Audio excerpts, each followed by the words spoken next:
Dans cette vidéo, nous allons corriger l'exercice 19, page 227 du Magnard. Il s'agit à partir de la représentation graphique d'une fonction, d'en déduire son tableau de variation. Alors, question petit a, on nous donne la courbe représentative de la fonction. Alors, et à droite, on doit dresser son tableau de variation. Donc, je rappelle, pour dresser un tableau de variation, il y a une ligne qui va correspondre aux valeurs de x et une ligne plus large, enfin surtout plus haute, qui va correspondre aux variations de la fonction f. Première chose, je repère l'ensemble de définitions de la fonction. Je remarque ici que la courbe commence en moins 2,5, x égale moins 2,5, et ça s'arrête en x égale 2,5. Donc l'ensemble de définition de la fonction, c'est de moins 2,5 à 2,5. Ensuite, je fais les flèches correspondant aux variations. En effet, je remarque que la courbe descend, puis monte, puis descend. Donc je fais une courbe correspondant à une fonction décroissante, puis croissante, puis décroissante. Quand x vaut moins 2,5, donc aux bornes de l'ensemble de définition, je remarque que le point ici, il a pour abscisse moins 2,5 et pour ordonnée 2. Donc ça veut dire que l'image de moins 2,5, c'est 2. Donc en haut de ma flèche, je mets 2. L'image de moins 2,5, x, est y égale 2. Ensuite, la fonction a dit qu'elle était décroissante jusqu'à x égale, mais je vois ici le changement de variation, c'est quand x vaut moins 1. Donc dans la ligne des x, je mets moins 1. L'ordonnée du point correspondant, c'est moins 1. Donc ici, je mets moins 1. Effectivement, les valeurs de f de x vont sur l'intervalle moins 2,5 moins 1, les valeurs de la fonction f vont de 2 à moins 1. Ensuite, la fonction est croissante, on l'a dit, elle change à nouveau quand x vaut 1, donc ici je mets le 1, et quand x vaut 1, f de 1, ça vaut 2, donc ici je mets 2.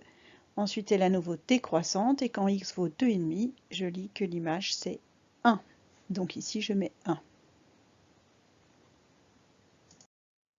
Petit b, même question, mais avec une autre courbe. L'ensemble de définitions, je repère que la fonction, elle est représentée pour x compris entre, on n'est pas tout à fait à moins 2,5, donc disons moins 2,3, donc là il y aura toujours une imprécision de lecture, entre moins 2,3 et 2,3.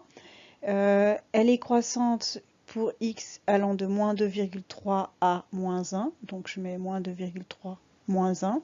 Quand x vaut moins 1, l'image c'est 3.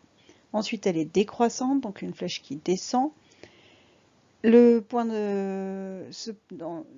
où elle change à nouveau de variation, la valeur de x correspondante, c'est x égale 0 et y égale 0, puisque c'est le point de coordonnée 0, 0.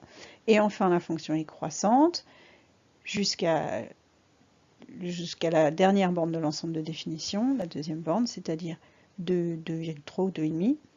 Et l'image, c'est 2.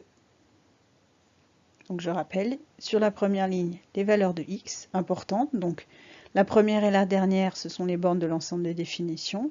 Et toutes les autres, ce sont celles pour lesquelles il y a un changement de variation.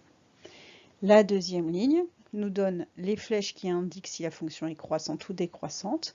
Et les valeurs entre quel nombre et quel nombre évolue l'image. Troisième exemple, j'ai une fonction qui ne change pas de variation.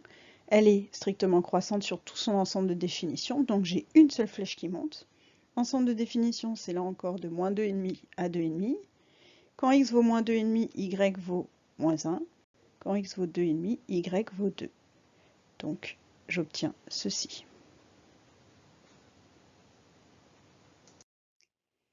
Et enfin, le dernier exemple. Donc j'ai une fonction qui cette fois-ci change pas mal de variations. Elle décroît, elle croît, elle décroît, elle croît. Décroît, croît, décroît, croît. L'ensemble de définitions, c'est encore entre moins 2,5 et 2,5. Donc première borne, deuxième borne. Elle décroît, donc au début quand x vaut moins 2,5, y vaut 2. X vaut moins 2,5, f de moins 2,5 égale 2. Quand x vaut moins 2, ici, f de moins 2 égale 1. Quand x vaut moins 2, d'ailleurs là ce n'est pas parfaitement aligné, hein, ce qui n'est pas normal. f de moins 2 égale 1. Quand x vaut moins 1, à nouveau on a un changement de variation. f de moins 1, ça fait à peu près 1,5.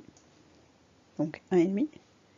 Quand x vaut un peu moins que 0, on va dire moins 0,2, à nouveau un changement de variation. On a f de x qui égale à peu près 0,5. Et enfin, quand x vaut 2,5, f de x égale 2. Voilà le tableau de variation pour le dernier exemple.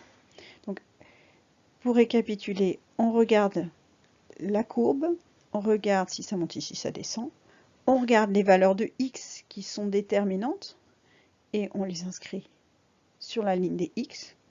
On regarde les images de chacune de ces valeurs de x particulières et on les inscrit en haut et en bas des flèches. Et on fait bien attention à aligner la valeur de x avec, verticalement, la valeur de x et son image.